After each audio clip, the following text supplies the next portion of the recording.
And you know the sun's sitting fast, and just like they say, nothing good ever lasts. Go on now and kiss it goodbye, but hold on to your love because your heart's bound to die. Go on now and say goodbye to our town, to our town. Can't you see the sun sitting down on our town, on our town? Good night.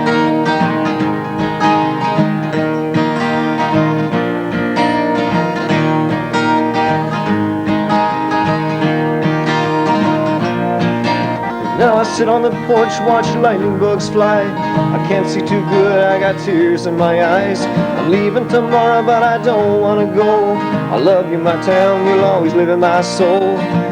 And you know the sun's sitting fast, and just like they say, nothing good ever lasts. Go on now and kiss it goodbye, but hold on to your love because your heart's bound to die. Go on now and say goodbye to our town, to our town. Can't you see the sun sitting down on our town, on our town? Good night.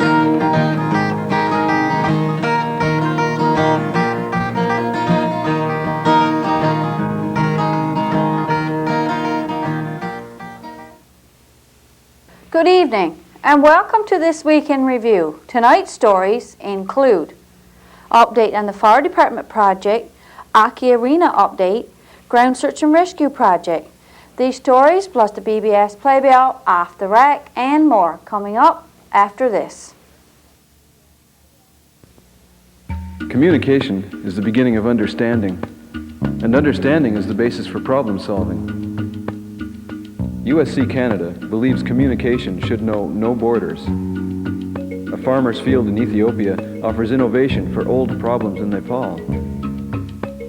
A community seed bank in Bangladesh sparks ideas for one in Mali.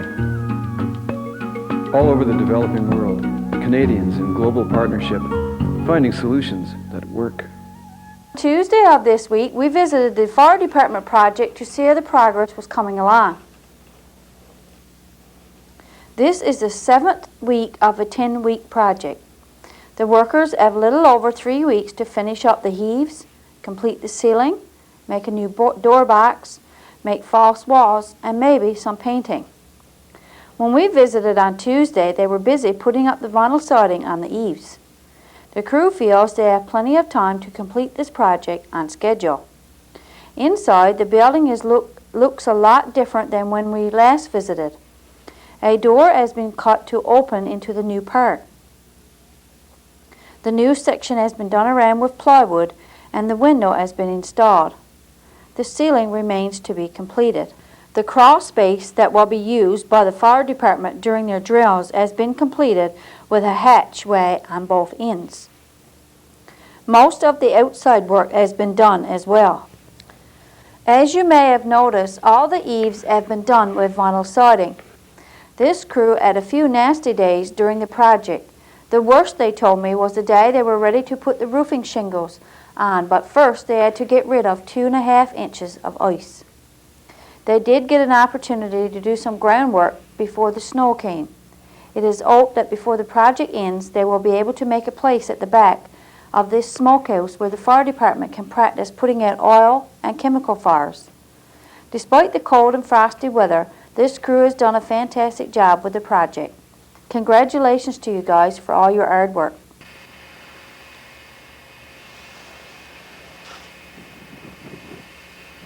We also visited the Aki Arena on Tuesday of this week.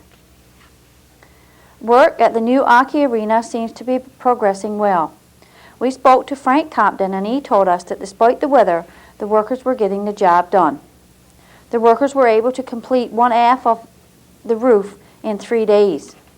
If the weather cooperates, by the end of this week, the other half of the roof will be completed. When we visited, the workers were busy putting down the insulation, then the steel sheeting is put on top. With the weather calling for another storm, Mr. Compton expects the crew to be working on the trim around the building during the bad weather. Mr. Compton told us that by the end of next week, the outside shell of the building should be completed. The workers the Rec Commission as ARD will be starting to remove the snow from inside of the building within the next few days. The Brooks Company will then have to wait until the electrical and plumbing is done before they can return to do the rest of concrete. Concrete will be poured where you now see the snow. In an early broadcast, we told you that the openings at the end of the buildings were windows. This is incorrect. These are air intake and exhaust openings. There are no windows in the arena. Mr. Compton also told us that even with all the stormy weather, the building construction is on schedule.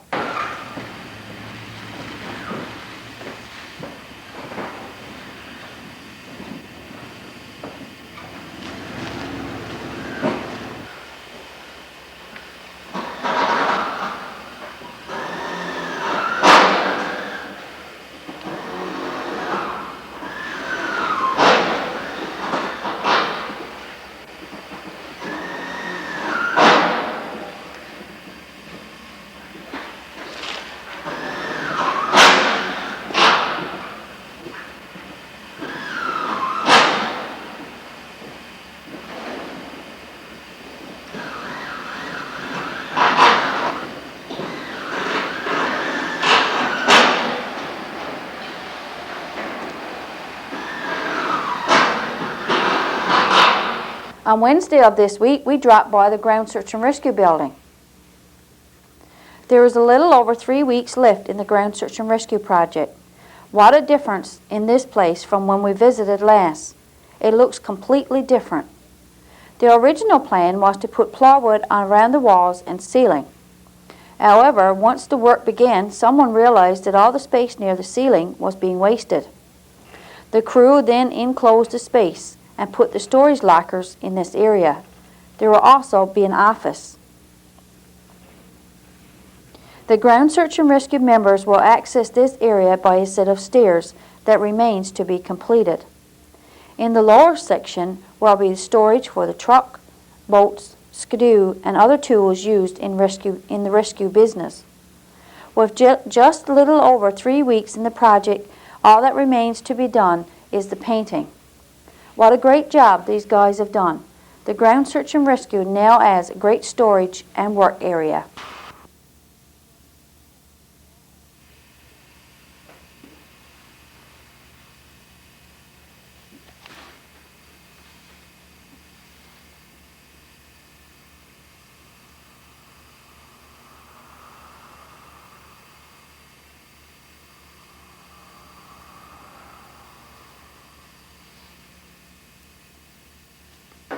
Stay tuned for more of This Week in Review coming up after this.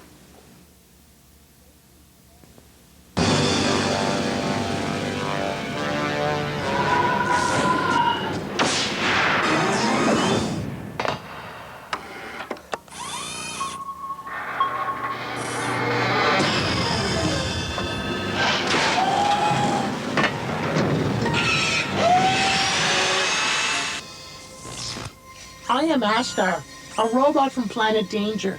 I can put my arm back on. You can't. So play safe. Everyone is familiar with the War Amps Key Tag program. You may have noticed some of the public service announcements that are aired during the BBS programs. The War Amps have produced the Play Safe, Ashtar, and the Winner's Circle public service announcements. They have asked us to air Adrian, the Winner's Circle. This public service announcement has won a Gold Award in the motivational category at the prestigious Mercury Awards in New York. It is up for 2 top awards, the Grand for Best of Show and the Grand for Best Video. We hope you enjoy it.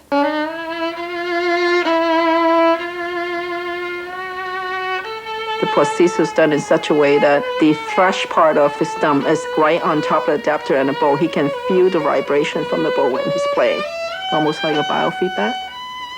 That was one of the major reasons Adrian was able to have such articulation in playing the violin.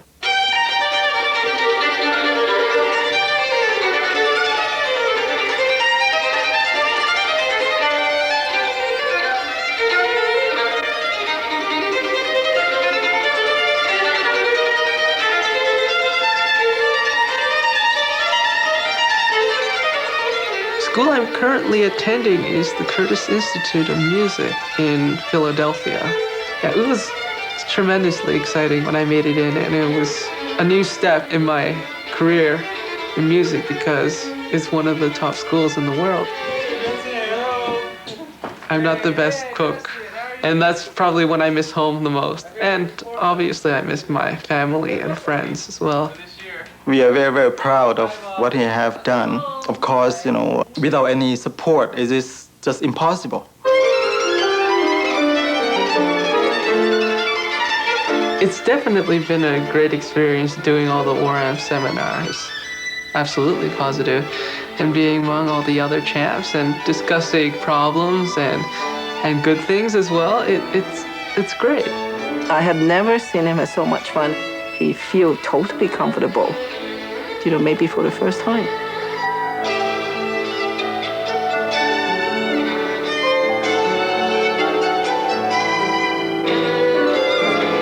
The WARAMs also provide financial assistance for schooling as well, and I think that's true with all the champs.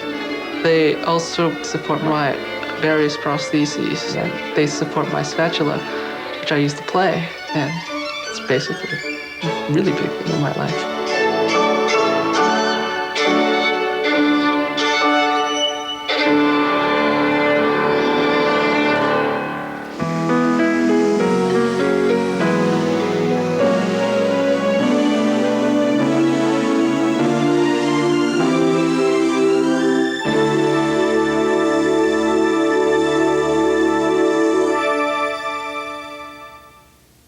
On Wednesday of this week, we attended the Lions' annual Speak-Off. The evening began with the traditional soup and sandwich meal. King Lion Tony welcomed everyone and asked Lion Max Pink to MC the Speak-Off. There was only one contestant this year, Belinda Vatcher, and she spoke about child spanking. Good evening, ladies and gentlemen. I want to talk to you today about a very common form of parental discipline.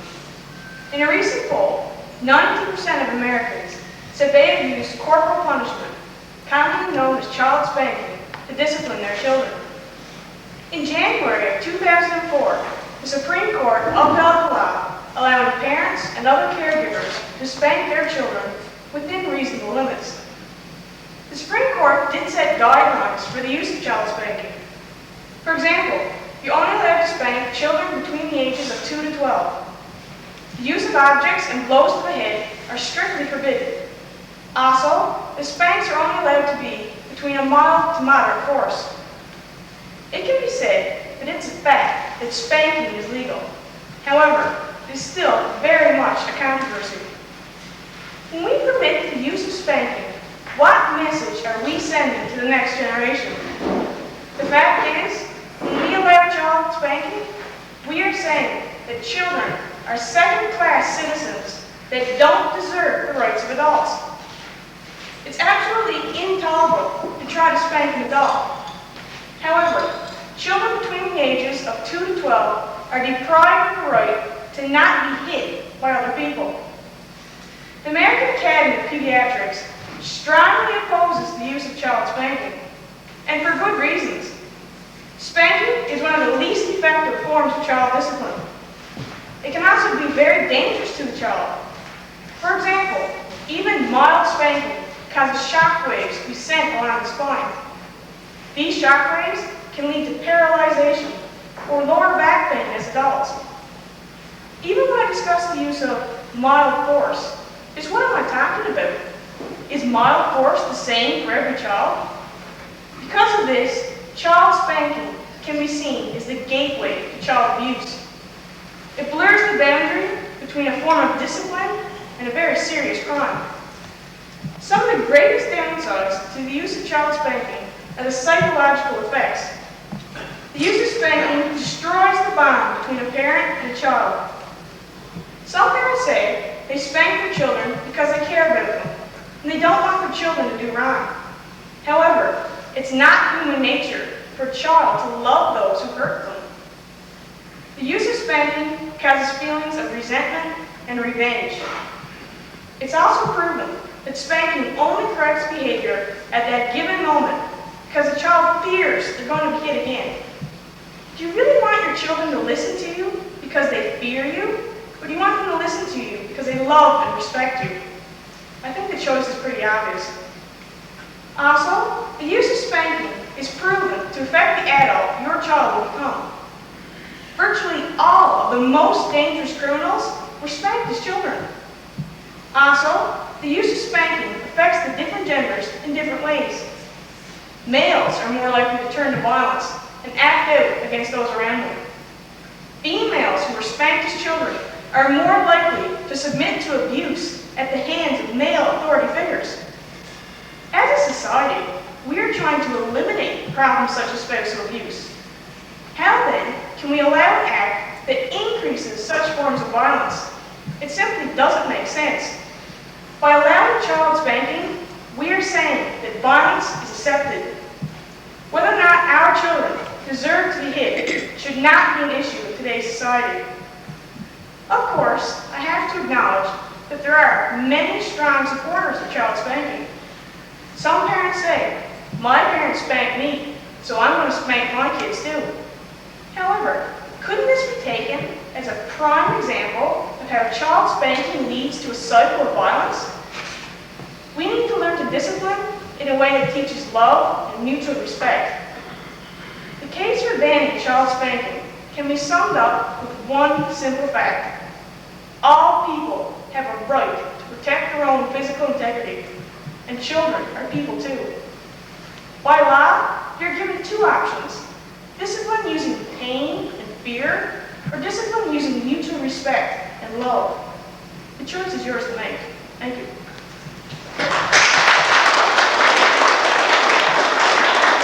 Usually after the contestants have spoken, the judges would be asked to go to the boardroom to evaluate the speakers.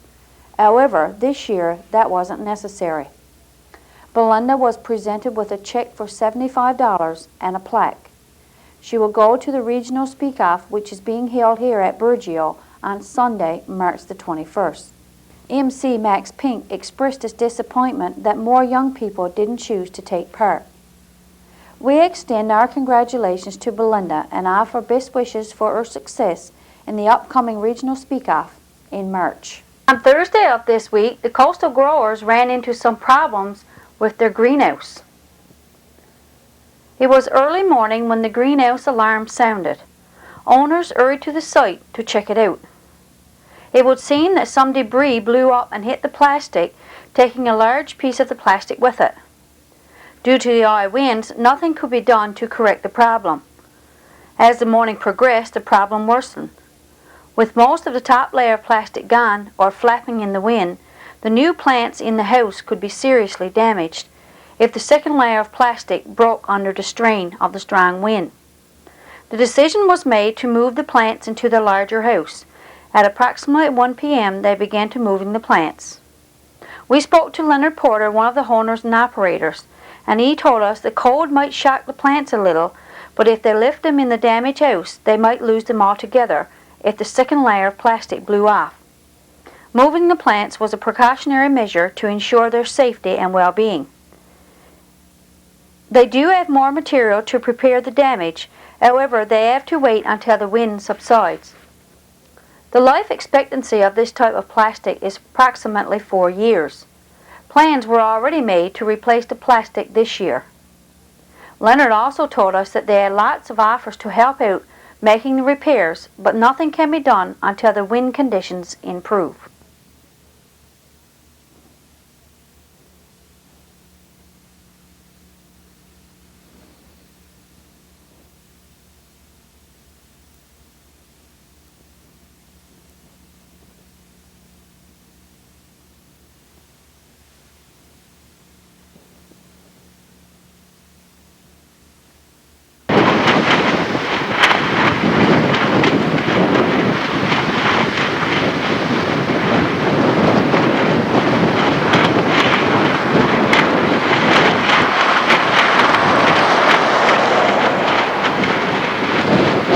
Stay with us for Off the Rack and the BBS Playbill, coming up after this.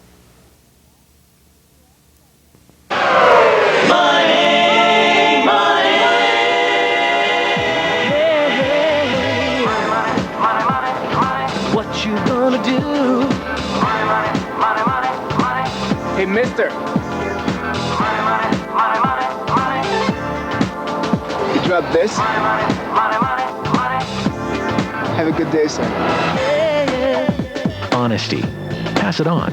Hey, wait a minute. A message from the Foundation for a Better Life. Off the rack.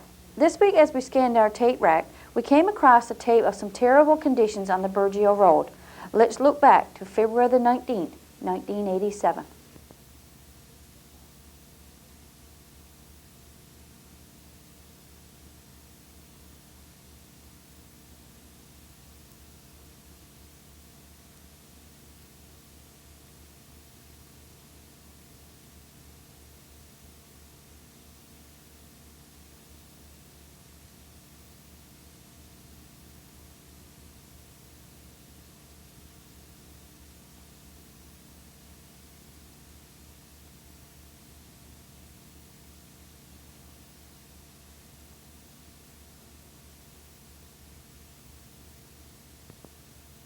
BBS Playbill. Tune in on Tuesday for a rebroadcast of Pansy's Garden. Try your luck on Wednesday by playing RBP TV Bingo. Join Pansy and the gang for 2 stories, a craft, and lots of fun on Saturday morning at 11 a.m. on Pansy's Garden.